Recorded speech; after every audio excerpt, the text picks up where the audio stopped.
Let me just start, and we'll just run down the line really quick. What do you think are going to be the 2 or 3 biggest issues this session, either that are going to occupy the legislature or that are going to occupy you, that you're most interested in? Well, I think that the most important issue is always going to be the budget, but I know that there's a panel after this that's going to talk about the budget, so I'll just throw that out there. But I guess from a Health and Human Services perspective, I think, and the speaker mentioned this, looking at mental health, foster care, which is something that has generated a lot of bipartisan support in looking at reforms. From my perspective, I'm interested in extending the sunset for CPRIT. That's going to be a very important issue.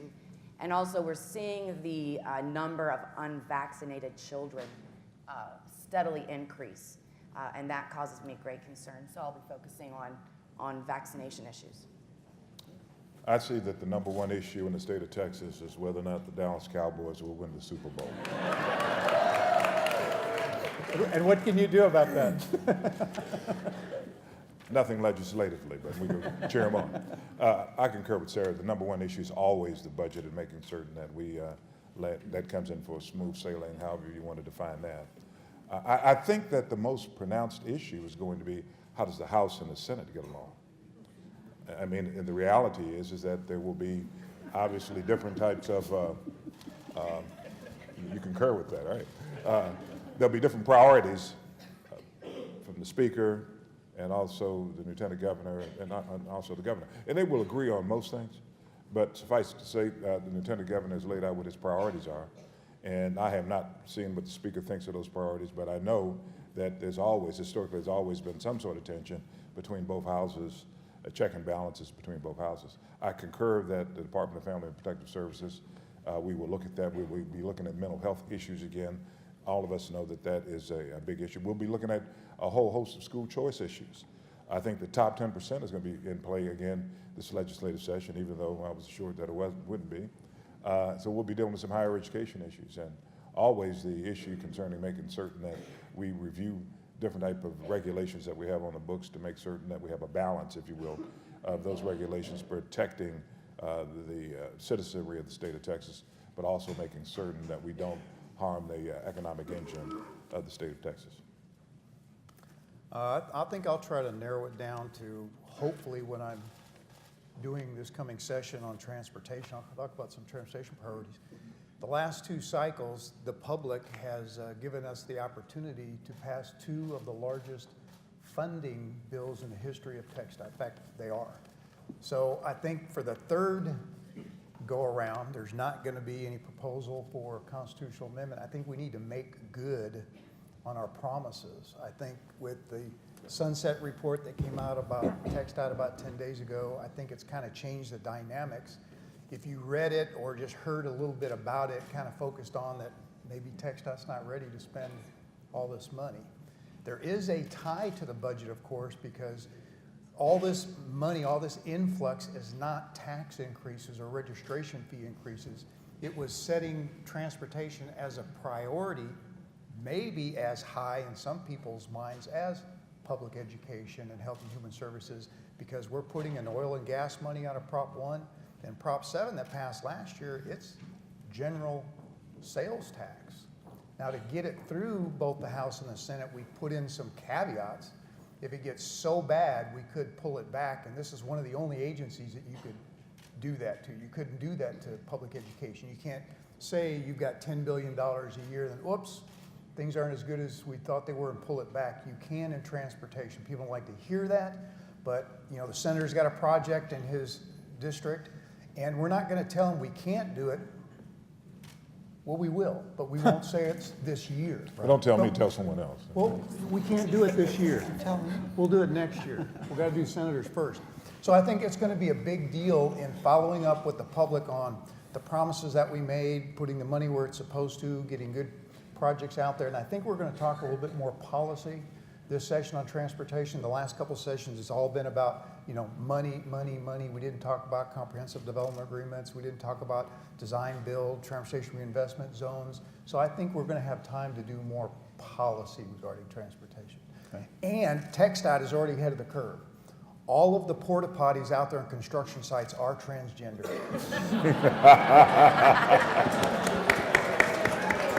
Done. Senator, you get to follow that. I don't even want to follow that. You know, it's always interesting when you look forward to a session, what all's going to be the big issues, and we've all been there long enough to know there's stuff that pops up in the middle of the session you never even dreamed of. But obviously going in, the budget always, and you know, we didn't spend $4 billion last session, and thank goodness we didn't, because now we're using a lot of that for our Medicaid. And some other issues have come along that, you know, obviously the money didn't come in and the expenses were still rising. You've got things like the teacher retirement healthcare system that's, you know, last year was about $800 million, last year was about $800 million. This time it's going to be about $1.6 billion. And if we don't fix it this session, it'll be like $4 billion next session. So you've got some of these big things out there that could be, you know, catastrophic. You know, for me personally, obviously working in education, I think we have the opportunity for a transformational session. Looking at how we do our testing, make sure that all of our campuses have access to broadband, which allows us to do online testing versus, you know, what we do now, take a test and several months later we get the results back. You do it online, you get rid of the security issues because kids can be sitting right next to each other, taking a test because the questions are randomized. The schools can schedule the test when it fits in there. They could have part of the school take a test one day and have the test be shorter. I mean, there's just so many things you can do by having that online test. And then looking at how we're testing, what we're testing. And these tests have gotten so long, 2 and 3 hours for some of these younger students is just crazy. So breaking those down into smaller things and actually be able to measure growth and actually give feedback to the student, which I think is very, very important. So a number of things we're working on education. You know, school choice will be one of the things we'll be discussing, which is the best way for Texas to provide more opportunities for all of our students in Texas. So those are the things we'll be working on in education. We just have a world of opportunity. And I'll tell you the last thing I want to talk about is blended learning. And that's getting more technology in all of our classrooms. But it's not just getting technology in the classroom, it's getting teachers that are trained to use that technology as a very important tool. You know, we're in a situation where we talk about money and how much it's going to cost to educate. There's not going to be a big, huge waterfall of money coming into education or anything else because the Health and Human Services budget is eating that up. But we have to become more efficient and more productive with our educational dollars. And the way you do that, just like we've done all across the country in every industry, is by bringing technology to bear. You get more productivity and you actually get a better product at the end of the day. And so I'm excited. I think we have great opportunities this session to really improve education in Texas. The Lieutenant Governor has started the pre-session stuff with his list of things. He started with 10 things and then he added 10 more things. He's going to add 10 more things. He's got 30, I think. He's reserved the bill numbers. And he's obviously got an ambitious idea about what the agenda of the session is. And some of these are the kinds of things that have locked up the legislature in the past. School choice is one that you mentioned, Senator. And I'm curious when you say school choice, you're talking about, they talked about, Evan and the Speaker talked a minute ago, about the spectrum of things that goes from, you can move a kid from one school to another within a district, you can move a kid from one district to another, you can get into charter schools, and then the place where it's always seemed to lock up has been when you're using taxpayer money or money that would be taxpayer money for private schools in some way or another. How do you see this going? Let's just start with you since you brought it up. Well, I'll just say, last session we passed a bill in the Senate, it was a tax credit scholarship, which really wasn't tax dollars. But it would divert money that would otherwise go to school taxes. Would Correct. basically catch it in the pipeline before it's taxpayer money. It was money that was corporations could donate to an educational service organization, and that educational service organization could take scholarship applications and give out those scholarship dollars. But it's also important that people didn't talk about, but there was also resources in there for public school students, like $250 per student. They could be used for tutoring and transportation if they wanted to exercise some of the other choice options that were out there, primarily geared towards lower income students.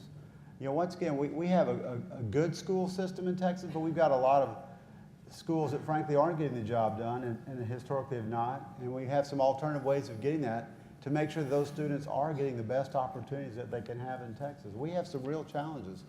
Demographically, our state is growing in certain demographics that in the past have not gotten the good education. And they need to have those opportunities because that is going to be the majority population of Texas. So we need to make sure that every student gets that great opportunity to be all that they could be, and frankly, for the good of Texas. Why hasn't that idea passed before, and why will it pass now? You know, I think it's a matter of time. You know, we are now among a minority of states who do not have any type of school choice. So I think it's been an issue. We have a large area of rural areas in Texas, and I think they feel threatened by it. But the bill we passed actually exempted counties under 50,000. I don't think people really looked at what we passed last session and really broke that down. But the facts are, where it's being used, it is working, and it's particularly helping the minority and lower income students. Do you have a feel for why this hasn't passed in the House?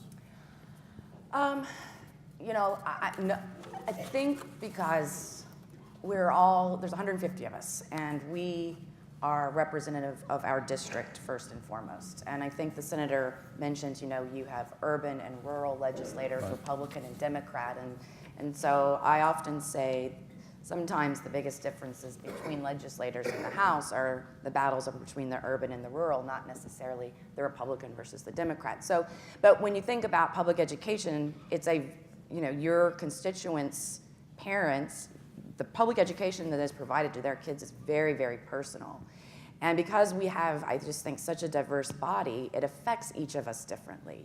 And I've been in the House for 3 sessions, and I've just never felt a sense from the House that we were wanting to move towards a voucher system. In fact, I think a couple sessions we've taken votes pretty early in the budget process against those types of schemes. So I just think as a body we're just a very diverse. So a lot of what's driving the session this time isn't, what the leaders are describing. It's what's happening to the legislature, and a lot of this is kind of in your area. We've got, Child Protective Services is in. The best description of this that I can think of is Charles Smith was on stage a little while ago, the executive commissioner of the Health and Human Services Commission, and I said, I asked him, what is it going to take to fix CPS? And this is a conservative Republican, and he said, I need 1,300 people. I need north of $400 million. Can you kind of talk about this existential problem? We've got CPS, we've got foster care, we've now got the kids' mental health services.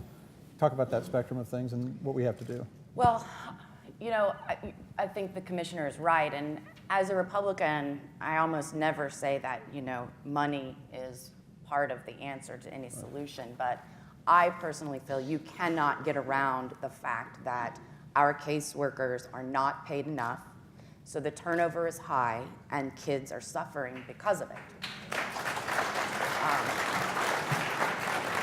And we don't have enough caseworkers, and we're not going to attract people into this line of work when we're paying them so little money. So I think when you're talking about foster care, funding has got to be part of that equation. And we talk a lot about, at least in the discussions I've had, about, can we find, in terms of foster care, you have the concept of kinship care. Can we find a family member that would take this child? And then, and in a lot of circumstances, that's often better for the child to be in an environment with a relative, even if they've never met that relative before. But the way the law is now, folks that will qualify for kinship care are paid very, very little. I think it's like $1,000 Right. up front. Right. And so you may have a situation where you have wonderful grandparents that are available that would want to take in a child, but they're living on a fixed Social Security income and could not afford that. And $1,000 up front is not going to make that financially feasible. So I think that is an area that we need to look at, because I think that if there was some funds available within kinship care, that would have some good outcomes for kids. Mental health, obviously we've been studying and holding hearings. That's For Price's committee. I think the speaker spoke about that. We've been working on that all the entire interim, and thinking about foster care kids. One of my first reactions was, well, they don't have access to the care, and are the benefits available? And after speaking to different advocates that actually work in this field, I've come to conclude that the benefits in terms of medical benefits are actually very rich, but it is an access question, and it starts with the caseworker knowing what resources are available for those kids. So it all goes, in my opinion, goes back to making sure we have properly paid and qualified caseworkers for foster care. Well, can I say something about Sure. that? And back in 95, I put in place the kinship care program in the state of Texas. And we put in place, whoever the caregiver would be would get $1,000 for the first child. And I think it's now $500 for another child they take in. And you're right, when you begin to do a longitudinal analysis as it relates to kids being placed in foster care, kinship care, or permanent care programs, you see that those kids in the kinship care and the permanency care program do a heck of a lot better because of the biological relationship. And I think that we need to look at that, and I look forward to working with someone in the House about that. But also we need to begin looking at that permanency care program. And that's set to expire. That's set to expire, and I'm filing legislation to make sure we continue it. Because this is what you need to know as taxpayers. Permanency care basically means that if a foster care parent gets $500 a month, let's just say that, the permanency care parent, I'll put it that way, may get $300 or $400 a month, somewhere off in there. So you see that disparity there. But when you begin to look at the outcome in terms of which program does the best in terms of the outcome for the child, the permanency care program has better outcomes. Not saying we don't have a great foster care system, because we do have some great foster care participants. But that permanency care program, we get a bigger bang for our dollar with that particular program, and we need to do more in order to support that particular program. And so I look forward to working with you on that this year. I know you want to move on to another topic. I just have to mention, my family and I were foster parents. We haven't been foster parents now for probably 10 or 12 years. Mm-hmm. The system 10 or 12 years ago was not in the position that it's in now. It's gotten worse. And one of the reasons it's gotten worse is the participants didn't have a voice within state agencies. You know, you want to get into this system, you want to help out, you figure there's enough place at the table for one more. I didn't necessarily need $1,000 or $500. In fact, when I first became a foster parent, there was no way to turn down the money the state was offering. So you had to take the money to be a foster parent, right? And so one of the first bills I passed was being able to not do that, even though we do need it for other people to do. It's important. But the system itself, it's so, there's no communication. We were told we were going to get a 10-year-old boy and an 11-year-old girl showed up. And they're in their standard luggage, a plastic bag with some clothes. You can't save it. Then when I was told that you're going to have to you have to take the money, okay, I'll put it in a savings account for them. You can't do that. Why? Because if they amass more than $1,500 or $2,000, then they're not entitled to all the other health care stuff. The bottom line is, this is one of those things where the House and Senate need to come together early.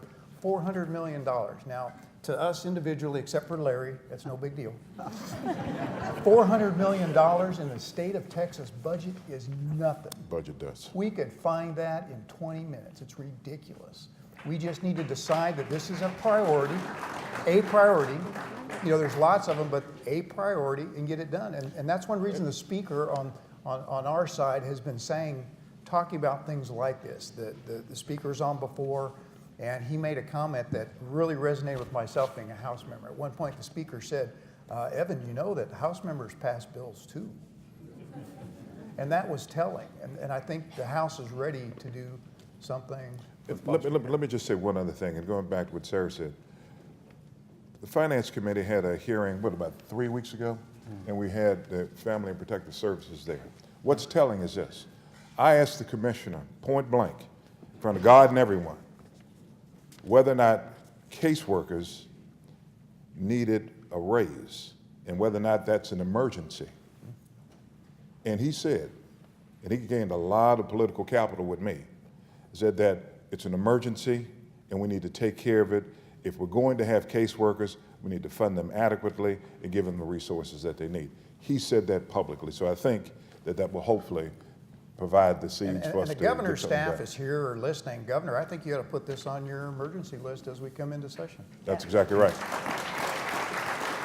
So let's talk about some of the things that are, let's talk about some of the things that are going to compete with these emergencies for money. Senator West, let's talk about higher education a little bit. The lieutenant governor and others have talked about tuition set-asides and some other things, talked about trying to control tuition. Some of the schools have very carefully said, you know, maybe if the state put up more money, we wouldn't have to charge so much tuition, and then duck back under their desks. What do you think are some of the issues here in higher education? Well, I mean, I for this think legislative that the Lieutenant Governor has basically said that he wants to look at the doing away with the tuition set-aside. Right. And that tuition set-aside is monies that has been used in order to fund scholarships, financial aid for students on the campuses. And so 250 million? somewhere off in there, right. And so the question is, if you do away with that, then how do you plug that hole? Right. Okay, and if you can plug the hole, fine. Or if you don't want to plug the hole, then that's a policy issue that people have to vote on. As it relates to putting more money into the Texas grant program, I think we're going to need to do that. That's the program that we basically said that if students perform, then we're going to provide them some financial assistance, a grant, in order to continue in terms of their education. There are a whole host of issues in terms of some of the research funds. What are we going to be doing? What will get the priority? Funding, putting additional funds into research funds, or putting funds into financial aid programs? Yeah, that's a choice that we're going to have to make.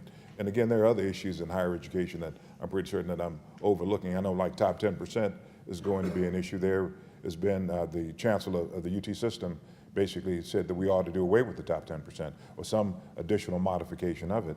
And that's going to be a huge issue, I can assure you, during this next legislative session. I need a top 60%. That's the only way I would. I don't even know I Or would have top made it in the top 80%. 60%. Okay. Top 90%. What about, while you're talking about financial aid, how urgent is a Hazelwood fix? And how much is that going to cost? You know, and I don't know what the dollar amount is, but it is urgent that we have that Hazelwood fix. Right. And I assume that everyone knows what that is. The question is how do we stay true to those people that have served in the service, many of which have died, given their life for our freedoms and our ability to do things like that. How do we stay true to them as relates to taking care of some of their children and providing them an educational opportunity too? It has not been fixed yet. It's something that I know that we'll continue to look at and try to find a solution to. I do want to say with regards to Hazelwood, though, we did get some relief from the courts recently Right. in that you do have to be a Texas resident in order to Right, claim right, those yeah. benefits, which I think makes it, I feel like it's a less urgent issue because this whole idea that we're going to now be flooded as a state with students from all over the country seeking to use these benefits, we can now kind of take a little bit of a breath there, knowing that that in fact is not going to be the case. But you know, the issue again becomes the impact that it has on the institutions of higher education. Right. In terms of them giving those exemptions and then being able to fund everything else they have on the campuses. Mr. Pickett, tell us a little bit about how this transportation thing works. It kind of comes in from the top. You take some money You off get the... in your car, you go on MOPAC, and you put on the brake. Is MOPAC going to be 2 lanes? You're not going to be able to fix MOPAC. I'm just, first off, I'm going to talk locally. Most of the people here are probably from Central Texas. I'm a visitor here to Austin, but I use your roadways. Someone's got to tell you all the truth. It ain't going to get, it's not going to get much better. It's going to get more I mean, they just need to tell you that. If you're going to live in Austin and you want to be here for this culture, this area, this climate, this weather, you know, you got rivers, you got lakes, you got recharge zones.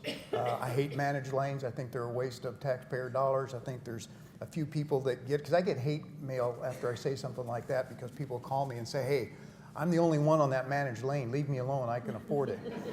I like If you really wanted to attack congestion, you need to allow all the added capacity to all the traffic that's out there. What I said earlier about TxDOT money coming in, first off, people think that it's enough. It still isn't enough money. We're going to be struggling for the next decade playing catch up in some places.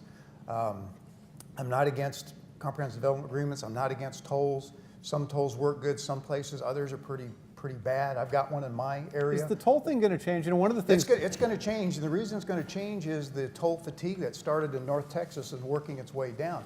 Both Prop 1 and Prop 7, for Senator Nichols and myself, to convince the Senate and the House, part of that had to include that none of that new money can be used for tolls. We have a new So president there who's is kind of emphasized toll roads. Well, we need to send our delegation up to DC and tell them it's not going to work. It's just not going to work. Okay. There's a lot of people that make a lot of money off of those, and just operating and moving money around. The systems that have been created in Texas are like some of the banks. They're too big to fail. In my case, we have a project in El Paso. It costs $1 to collect $1. So who's making the money? The entity collecting the dollar. Right. But there's nothing going really back into the infrastructure.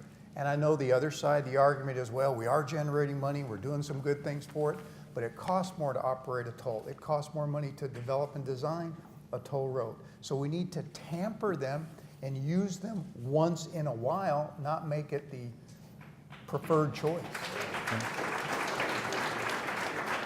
Let me ask a couple of things just sort of quickly, because they're going to be, I think they're going to be big distractions or big conversation points during the session, but they're not the main things that you mentioned. This bathroom issue, the transgender bathrooms, looks like a big fight. It's on the Lieutenant Governor's list. If we're all kidding, I was kidding about it, but there's a part of a reality in telling something like that. It is. I went into the Starbucks over here at 15th and San Antonio, and they have 2 one-holers. And what they did is they went ahead and put up signs on them that says transgender. Well, that's easy for them to do because it's a one-holer. It doesn't matter. If you go in, you lock the door. It doesn't matter if you're a man or a woman. It's a So there's technical term, situations one-holer, like right? that where there's people going, I already, I'm okay with it. And of course you're okay with it. You can't get more than one in there. And well, you can if you really work at it and got some extra time. But it is going to... It's another panel, I think. Yeah. And it really is. And I get calls and questions from my constituency that's more curious than adamant. I don't have people just beating on the desk. They're just going, what do we do? I had someone call me who operates a business, and there's a person within that business who is going through a gender change right now. Right. And the employees there are all accepting. Everybody's known this person for a long time. There's a good relationship there. But one of the female employees went to a manager and just said, I feel uncomfortable. This is a personal opinion to a manager. Right. I feel uncomfortable being in the restroom with Pat. Right, Saturday Night Live fan. What do we do? And so this person is looking to the management for some guidance. And it's like, I like Pat. I've worked with Pat when she was Pat. But what do we do? So we're talking in the legislature about things that are just Well, why personal. don't we let management deal with it? Why do we need the state telling a business or I'll anyone second what the motion. bathroom to use? Well, Senator Taylor, Well, I'll just say this wasn't an issue.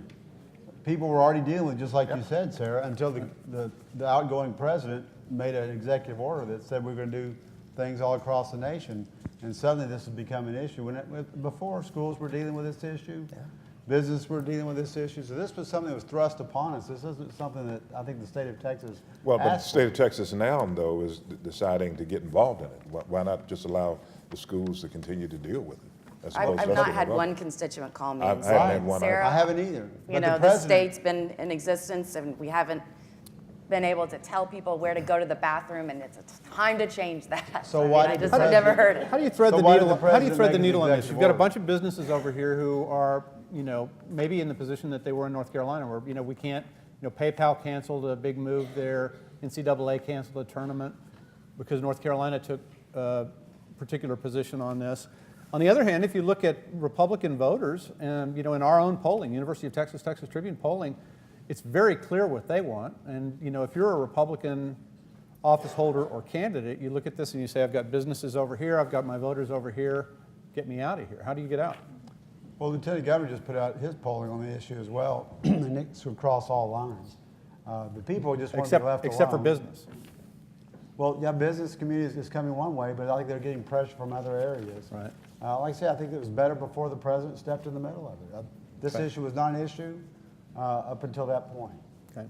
We've got a bunch more issues that the legislature is going to deal with, but we're closing on time. So there's a mic here and a mic, I guess, a mic here if you'd like to ask any questions. In the meantime, while they're deciding whether to come up or not, a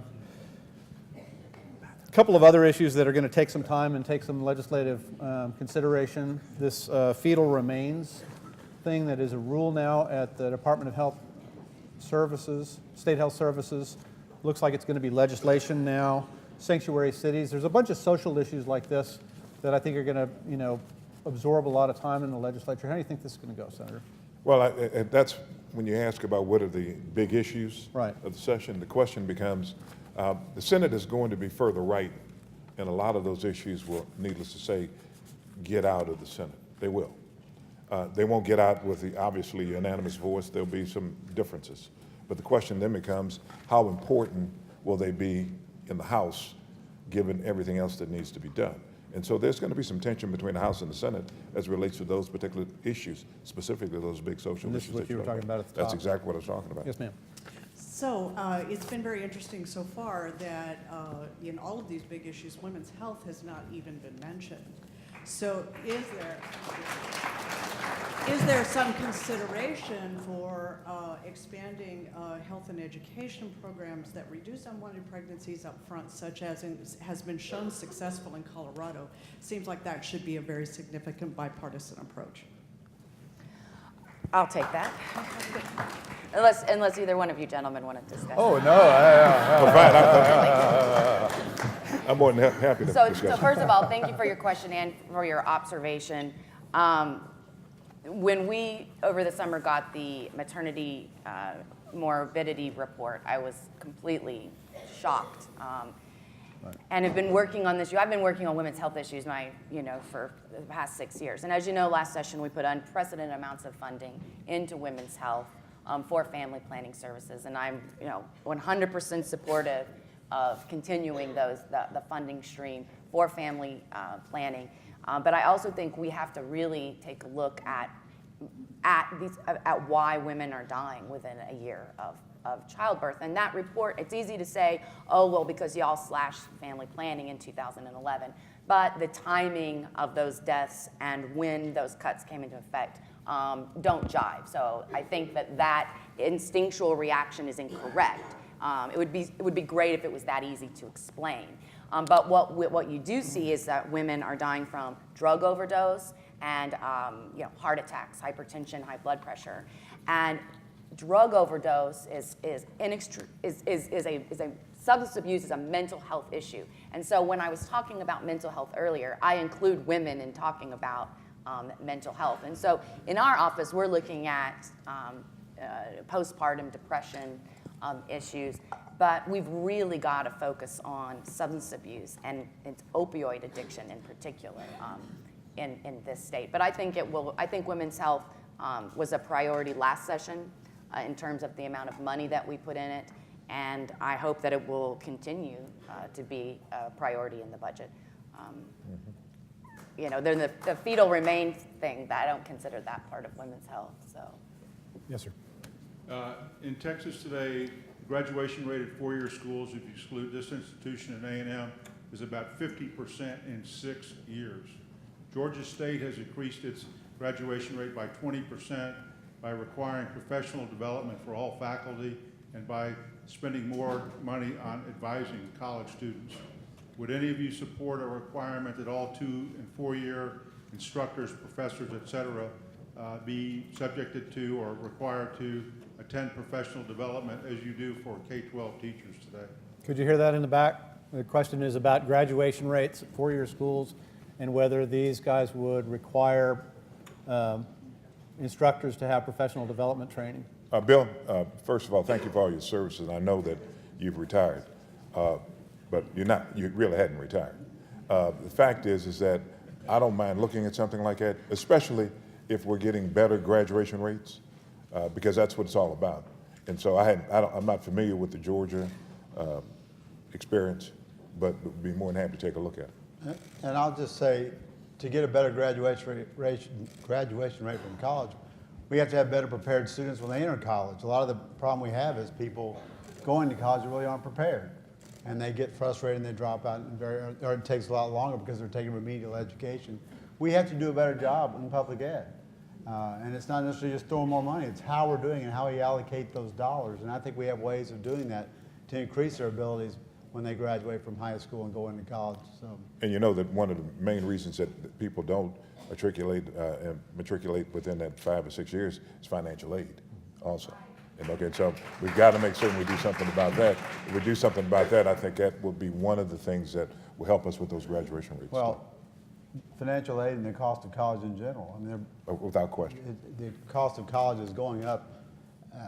It's astronomical. What some of these kids are graduating with debt, and then your job may be a $30,000 or $40,000 a year job, and they got $80,000 in debt. But years ago, as you recall, and all of us were in the legislature for the most part, the legislature made decisions about the cost of tuition. We decided to put that in the hands of the boards of regents. And even though we're here on the UT campus, we need to do a shout out for the community colleges. They actually handle more students than the entire university system. So everything that we've talked about, higher ed meaning university, that includes community colleges, and that's more students that has a local tax burden besides a state tax burden. Yeah, but I'd be more than happy to take a look at that, though, Bill. Yes, sir. My question is to Representative Pickett. TxDOT has an Americans with Disabilities Act transition plan that will bring them into full compliance 27 years from now.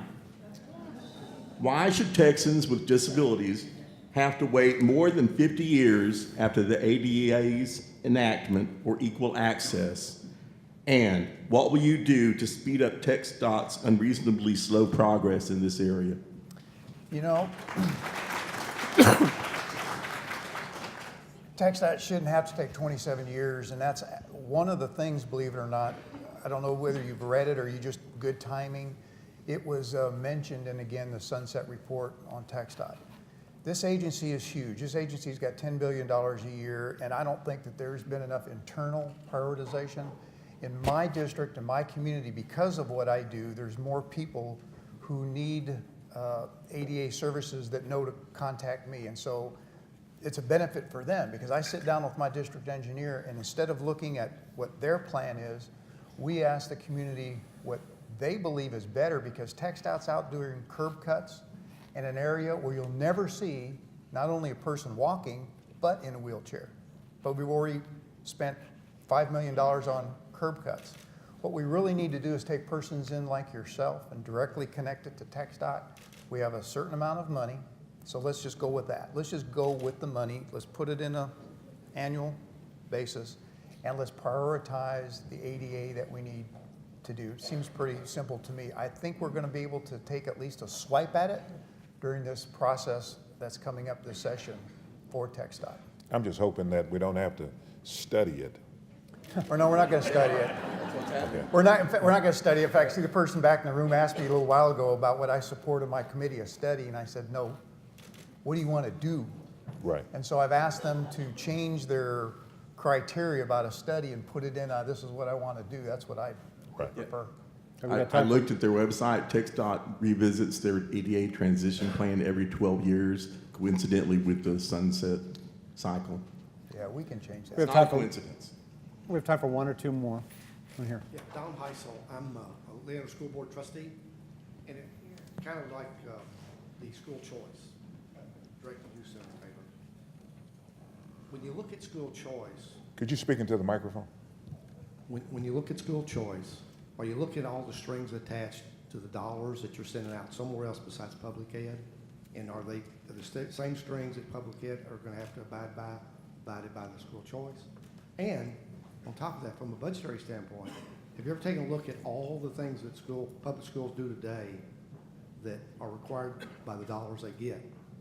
And look at maybe updating that and cutting some of them. That's a big benefit if you could do something like that. So the question is, do strings come attached with school money? And you want to jump in on I that? think you'll have some type of accountability of some sort.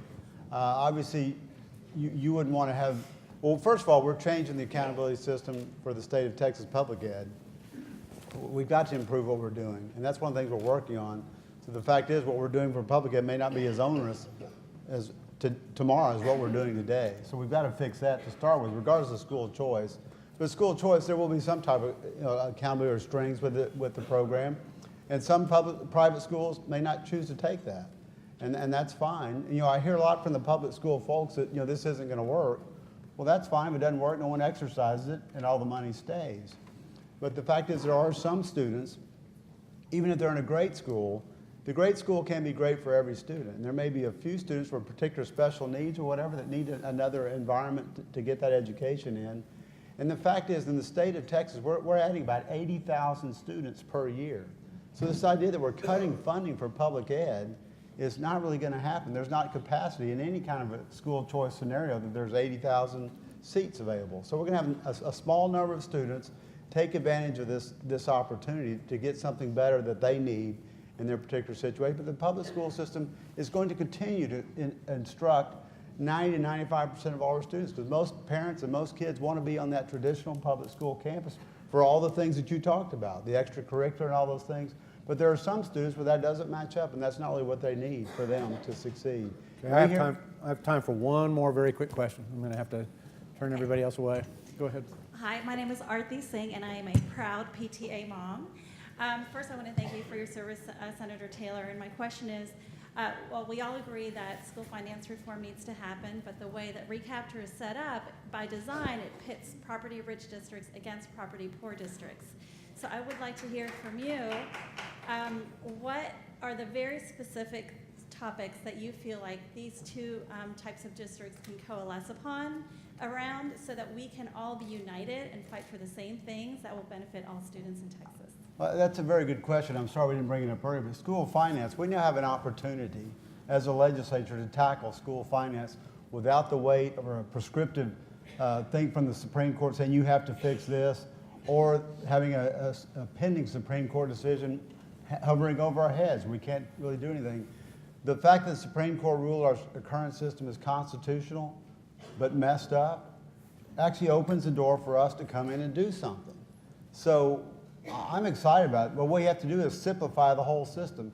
The fact is, every time we have voted on a school finance bill on the floor of the House or the Senate, we didn't have a clue what they were talking about until we got what they call the runs.